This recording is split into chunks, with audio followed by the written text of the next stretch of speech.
No quiero envejecer. Capítulo 7. El trabajo, fuente de identidad. Quiero que me permitan soñar con un mundo evolucionado y utópico. Un mundo donde desde pequeños nos educaron a autoevaluarnos y donde todo fue regido por motores internos. Donde nadie se aprovechara de nada y tomáramos decisiones regidas por el absoluto autoconocimiento y la sabiduría interior. En este mundo los niños serían capaces de autoevaluarse antes de ser diagnosticados con una nota y hablarían con la verdad a la hora de decidir si estudiaron o no, sin intentar sacar provecho. En este mundo habría una moral autónoma que haría evaluar las conductas a partir de las intenciones y no de las consecuencias de los actos, dinámica que funciona bajo la lógica de actuar correctamente por temor a la sanción. En este mundo, la gente estaría educada desde muy pequeña para escuchar el cuerpo y el alma de manera permanente. Podría decir lo que siente y además actuar en consecuencia. Sería capaz, por ejemplo, de reconocer cuando está cansado y descansar de forma eficiente y gratificante. Los habitantes de este mundo podrían también reconocer en sí mismos la pena, la rabia, el miedo y la alegría. La angustia sería escasa y en caso de aparecer también la reconocerían y podrían hablar sobre ella y desde ahí actuar en consecuencia. En este mundo primaría la confianza y el criterio sociológico de que el hombre es bueno en sí mismo. El valor de la palabra recuperaría su sitial y su poder, y solo bastaría con darla para ser creíble y confiable. El objetivo de la gente sería ser congruente y noble, desplazando a la astucia como forma inteligente de relacionarse. El motor no sería el dinero ni lo material, sino que el hacer bien las cosas disfrutando de los afectos y lo simple de la vida. Los logros obtenidos serían bien mirados y objeto de felicitación, ya que como sería un mundo basado en la confianza, se desprendería que aquello que fue conseguido por un buen trabajo, por la constancia y el esfuerzo de los años. Un mundo donde la bondad no fuera estúpida y donde el entregar lo mejor de uno no fuera considerado nerd.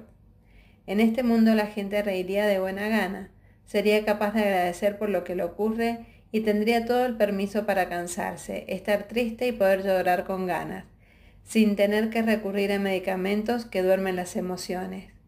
Podría además expresar cuando tiene miedo y pedir ayuda para ser contenido. La rabia no sería la expresión predominante y sería exteriorizada sin descalificar a nadie. Los que tienen más tendrían la obligación de montar por lo menos una empresa que rompiera con la desigualdad, repartiendo los ingresos en forma generosa para evitar la rabia social que genera esa falta de solidaridad. La educación y la salud estarían centradas en la gente y se invertiría en ellas, más que recursos, humanidad y empatía por el que sufre.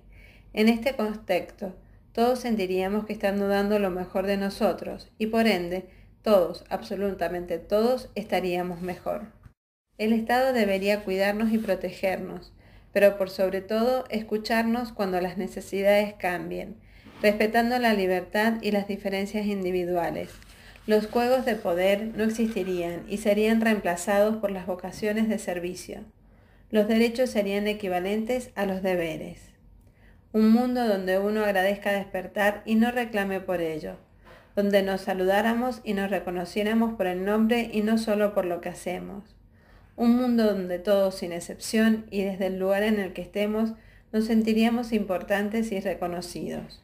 Un mundo donde nunca más se pensara que el que trabaja remuneradamente es útil a la sociedad porque es productivo, y los que hacen cosas por otros sin obtener nada a cambio fueran vistos como tontos o con cierto dejo de desconfianza.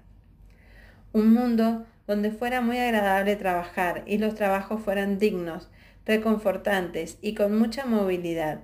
Un mundo donde desde el mérito se pudiera llegar donde cada uno quisiera y la palabra responsabilidad no tuviera tan mala prensa. Un mundo donde todos amáramos lo que hacemos y si no es así, que al menos agradeciéramos el hecho de contar con un trabajo.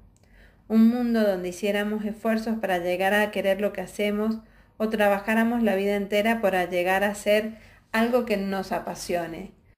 Un mundo donde las vacaciones fueran el reflejo de los talentos y donde pensáramos en dejar huellas más que en los recursos necesarios para poder comprar más cosas y alcanzar un mejor estatus social. En fin, déjenme pensar en un mundo donde el trabajo y el hacer todo lo posible para mantenerlo no sea el único motor para decir que a uno le ha ido bien en la vida. Un mundo donde no haya discriminación, donde la libertad esté basada en el respeto por el otro y donde todos tengamos un lugar. Un mundo que reconozca a los indígenas y a todas las mal llamadas minorías. Siempre he pensado que ese término esconde desigualdad, discriminación, mucho egoísmo y omnipotencia. Y donde cada uno tenga espacio para crear, comunicar y hacer lo que quiera, contribuyendo al cuidado y respeto por el medio ambiente y pensando en un planeta donde sea grato y sano vivir. Un mundo donde los adultos mayores sean aplaudidos y reconocidos, y por lo tanto contenidos cuando quieran dejar de producir para dedicar su vida al descanso y a cosechar lo sembrado a lo largo de ella. Un mundo donde los niños fueran educados en el amor y en la educación de la responsabilidad, para que la libertad sea bien ejercida. Este delirio maravilloso no hay que mirarlo solo como un signo de extrema ingenuidad, ya que hay mucha gente que trabaja todos los días para que muchas de esas utopías sean reales. Lo terrible es que esos granos de arena se hacen invisibles frente a la tremenda soberbia que tiene el existismo y la desconfianza, como grandes ejes visibles de movimientos sociales. Hay una enorme cantidad de personas, muchas de las cuales tuve la fortuna de conocer en el marco de mi investigación, que dan su vida por estos ideales, y son ellas las que me hicieron pensar que si este mundo soñado fuera real, el concepto de jubilación no tendría sentido. Evidentemente no vivimos en un mundo así, y aunque muchos trabajen por ello, lo que se percibe y se concluye es que nos gana la suspicacia y la desconfianza, que estamos educados para pensar con criterios externos y donde desde fuera se conciben y se deciden las realidades. El mundo real es aquel donde en muchos casos la astucia le gana al ser correcto y donde no hemos aprendido a escuchar claves internas ni afectivas, medicándonos en excesos para dominarlas y trabajando mucho para comprar cosas que según la ilusión vendida nos brindarán prosperidad y protección en los años difíciles. Bajo esta perspectiva es congruente que el Estado venga un día y sin ni siquiera preguntarme cómo me llamo, me exija salir del mundo laboral y me diga que mi edad productiva ya pasó, que no tengo nada más que aportar y que sería muy bueno que me fuera a descansar. Además de disfrazar este imperativo de un halo de premio por los muchos años de esfuerzo, se asume que estamos económicamente preparados para ese momento. De este modo, frases como "el que guarda siempre tiene" o "el tiempo pasa muy rápido" comienzan a ser cada vez más frecuentes e invasivas, y son un reflejo de la cultura del miedo en la que vivimos. Este miedo que nos paraliza surge de la inseguridad que nos produce el poco control que ejercemos frente a las naturales sorpresas de la vida, y erradamente nuestra estrategia para contrarrestarlo ha sido cubrirlo con cosas externas. Aquí estoy hablando de las empresas de seguros, las cuentas de ahorros, las acciones, el tener propiedades, un seguro médico y ojalá un espacio comprado en algún cementerio para poder transitar por la vida con cierta tranquilidad. No estoy diciendo que todo esto no sea bueno tenerlo.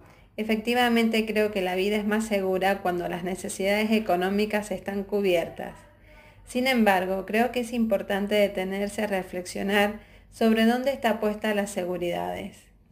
En una conversación de hace algunos años con unos sabios medios chamanes, hablábamos sobre cómo las crisis económicas en nuestros países, las primeras empresas afectadas eran las de seguro y todas las que tenían que ver con los ahorros de la gente. Ellos no parecían muy sorprendidos por semejante situación que tenía muy angustiadas a varias empresas y a millones de personas, y me planteaban que esto era obvio y que no solo se iba a mantener, sino que además iría en aumento. La razón para explicar su postura tenía que ver justamente con preguntarse dónde están puestas nuestras seguridades. Y ellos me explicaban que mientras éstas estén puestas afuera y en lo material, los sistemas financieros entrarán en crisis. La misma lección nos entrega la naturaleza. Los incendios, sismos y huracanes vienen a enseñarnos que la vida es inestable, que la mayor causa de infelicidad son los apegos a las cosas, que al morir no nos llevamos nada y que trabajar tanto para tener cosas no tiene mayor sentido. Lo que se desprende del mensaje de estos hombres es que nuestra única fuente de seguridad real y segura son los vínculos, tanto primarios como secundarios, y particularmente los afectos. Aquí es donde hay que trabajar, porque son estas otras personas a las que queremos, las que nos salvarán de cualquier crisis, y no las cosas en sí mismas. En el contexto de esta conversación, yo no podía evitar recordar tantas experiencias de dolor en nuestros países, particularmente en el mío, donde en el 2010, después de un terremoto y maremoto, lo único que realmente nos ayudó en los primeros momentos fueron las redes afectivas que nos impulsaron a salir adelante. Y cuando un abrazo para poder llorar y expresar el miedo era lo que la gente buscaba. Siempre recuerdo cómo, con cierta ironía de la vida, esa madrugada se cortó la luz en casi todo Chile, y la única visibilidad posible era gracias a una luna casi llena. En esos momentos, la tecnología nos probó que no era infalible y que era importante volver al bolígrafo y a la conversación directa. Es ahí cuando aparecieron los vecinos, los conserjes y tantas otras personas a las que probablemente perdemos de vista en el agitado ritmo de nuestra vida cotidiana, y que aparecen mágicamente cuando las seguridades que hemos puesto afuera entran en crisis. Solo en situaciones como esta surge la necesidad imperiosa de conectarnos con el otro, que es lo único que de verdad nos puede ayudar. Es interesante mencionar que para muchos de la investigación, incluida yo misma, esta no es una visión excluyente. Vale decir, es posible cultivar una filosofía de vida que refuerce los vínculos y que al mismo tiempo, y dado el sistema que hemos construido, motive a preocuparnos por tener lo suficiente para enfrentar el paso de los años con cierta tranquilidad. En esta línea, podría parecer muy abrupto que de un día para otro nos digan que si bien hemos pasado años basando nuestra identidad y nuestro estatus social y económico en el trabajo, ahora es hora de centrarla en los afectos, sin ninguna preparación para afrontar este proceso. ¿Y saben qué? Así fue para muchos durante muchos años, y no parecían muy amargados. Estas personas agradecían el sentirse útiles y les generaba gran satisfacción darse pequeños o grandes gustos de acuerdo a los esfuerzos realizados. Por eso, para muy pocos la palabra jubilación se aparecía en el horizonte como algo deseable. Eran pocos los que planteaban que querían dejar de trabajar y dedicarse literalmente a hacer nada. Cuando preguntaba a los participantes de la investigación con qué palabras y emociones asociaban el término jubilación, los mencionados fueron los siguientes: depresión, sentimiento de deterioro, visión pesimista del futuro, problemas cada vez mayores de comunicación con la gente más joven, familia y amigos, dificultad para dar afectos por la sensación de no sentirse útil, tendencia a la hipocondría y predilección por el consumo de fármacos, insomnio y pereza. Estos signos llevaban a la conclusión de que esta decisión que toman por mí no tiene asociación positiva. Muy por el contrario, eran pocos en realidad, y más mujeres que hombres, los que verbalizaban placer frente a este cambio, y lo tomaban como un regalo merecido por tantos años de esfuerzo. Los hombres, en su mayoría, percibían la jubilación como una pérdida de identidad en su rol masculino, y les preocupaba mucho el deterioro económico que podían tener desde el día en que dejaban de trabajar. Las mujeres, en cambio, sobre todo las que no ocupaban importantes posiciones de poder en el mundo laboral, la percibían como la posibilidad de un trabajo menos en la vida, y muchas de ellas sentían cierto alivio al ver que tenían más tiempo para dedicarse a los afectos, que para nosotras siempre han sido un motor emocional importantísimo. Además, ocurre algo curioso, y es que cuando se habla de la jubilación, ya se asume una serie de miedos que se comienzan a sentir en este momento, y que pocas veces son comentados privada o menos aún públicamente. Algunos de ellos son el miedo a la soledad, a la pobreza, a las enfermedades, a no saber cómo enfrentar un cambio de estatus social o a que les pregunten ¿qué haces tú? Y tener que contestar, bueno, nada, yo soy jubilado. Los abuelos se preocupan por no poder comprarle a los nietos las cosas que antes les regalaban por la reorganización del presupuesto y temen quedar desconectados de su mundo social al romperse las redes laborales. Esto se deriva de que somos conocidos mayoritariamente por lo que hacemos y no por quienes somos, lo que de alguna manera es posible de enmendar desde la tecnología, que nos da la sensación de estar acompañados, aunque muchísimas veces esto sea una ilusión. Los que enfrentan la jubilación con buena energía y como un desafío interesante serán capaces de caminar con estos miedos y vivir esta etapa como una oportunidad que apunta a la plenitud y a la sabiduría, donde las seguridades están instaladas en lo interno y en los afectos y no en lo externo. La manera sana de vivir la jubilación será dejando de pensar en tener cosas y comenzando a valorar que lo que le dejarán a los otros son las experiencias compartidas y las historias contadas. De cualquier manera, la forma de vivir este proceso, obligado para muchos, depende en gran medida del nivel educacional de la población. Mientras más alto este sea, disminuyen los miedos y las inseguridades, aumenta el valor positivo del trabajo y hay una buena disposición para valorar el tiempo libre. Este dato es relevante a la hora de analizar a la actual generación de adultos mayores, que es una generación que no tuvo mucha educación, que se desarrolló en trabajos no siempre satisfactorios y cuando los pilló la jubilación no siempre estaban preparados desde lo económico. Esta generación, sin embargo, tiene a su favor el que en su vida el tema de los afectos fue para muchos más importante, por lo que, aunque algunos de ellos no tengan los recursos suficientes, muchos sí cuentan con redes familiares para cuidarlos y acompañarlos. El gran problema de aquellas personas que no cuentan con suficientes recursos es que quedan expensas de un Estado al que les encanta hablar de ellos, porque son los que religiosamente van a votar cuando hay elecciones, pero que después no trabaja de igual forma para contenerlos en la salud y el esparcimiento, claves para mejorar su calidad de vida.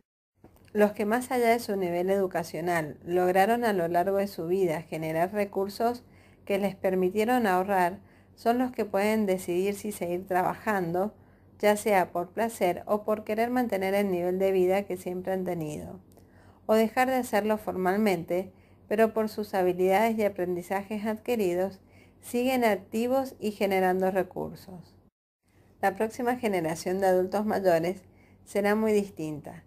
Como mencioné anteriormente, tendrá un mayor nivel educacional, más vital y gozadora del tiempo libre.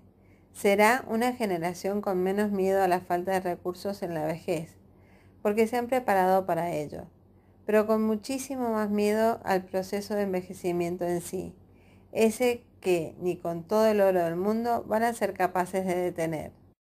Transitarán por él desde la negación, haciendo todo lo posible para que no se note en ellos el paso del tiempo. Por lo que resulta válido preguntarse, ¿para qué tanta educación formal y sistemática, si no somos capaces de vivir en paz el flujo de la vida?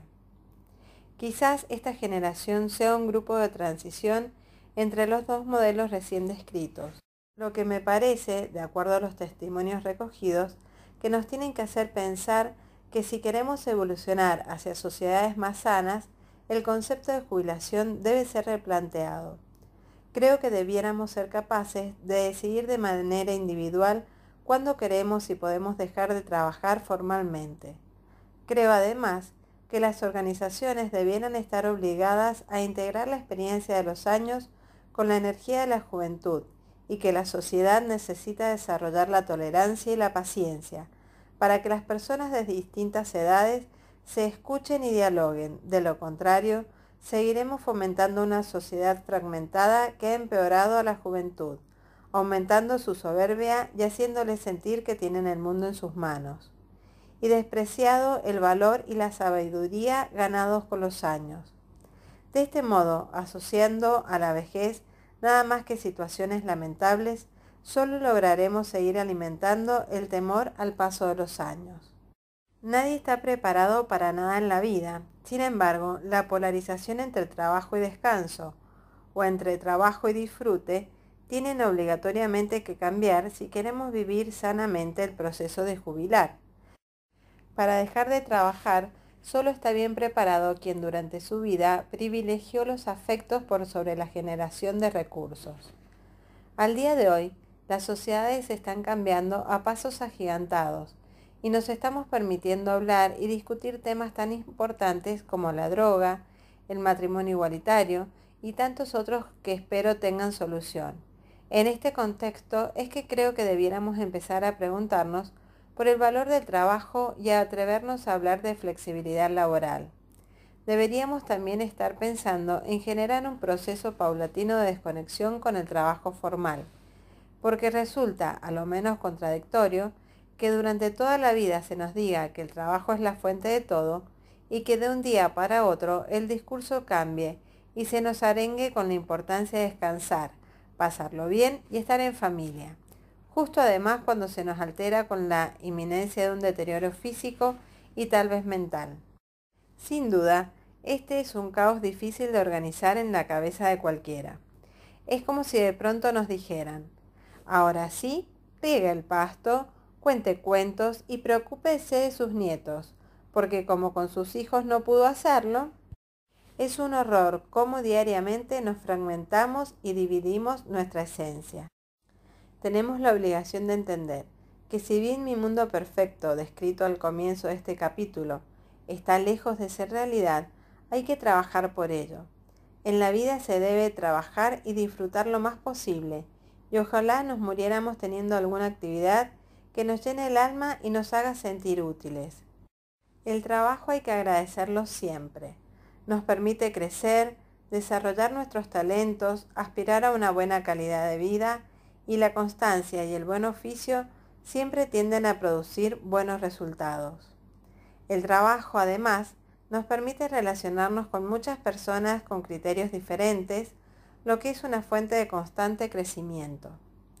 Los seres humanos somos integrales y necesitamos sistemas sociales que lo entiendan y funcionen de acuerdo a ello.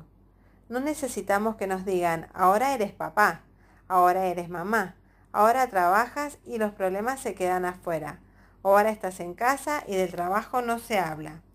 Esto nos está enfermando y segregando, pero se los digo en serio, por muy polarizados que estemos, igual podemos empatizar con las sensaciones de muchas personas que están viviendo el proceso, o que tarde o temprano lo vivirán, y desarrollar todo lo necesario para modificar estas ideas y actitudes, procurando valorar la vida en todas las etapas, y no hacer sentir a los jubilados ciudadanos de segunda categoría. Finalmente, debiéramos ser lo suficientemente sensibles como para abrir nuestros corazones y escuchar todo lo que estas personas nos tienen que transmitir. Si bien en casi todos los países se ha ido cambiando la edad de jubilación, en muchos se acorta, en otros se extiende, creo que la reflexión que debiéramos hacer trasciende este número y se centra en algo un poco más profundo, y que tiene que ver con replantear el concepto de jubilación y poder preguntarse: ¿por qué tendría que ser el Estado quien me diga cuándo me tengo que ir para la casa y dejar de ser productivo?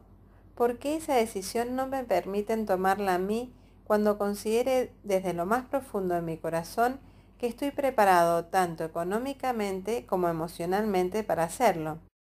Esa es una pregunta clave en el ejercicio de nuestra libertad, y cuya respuesta sin duda nos encaminaría al mundo soñado al comienzo de este capítulo.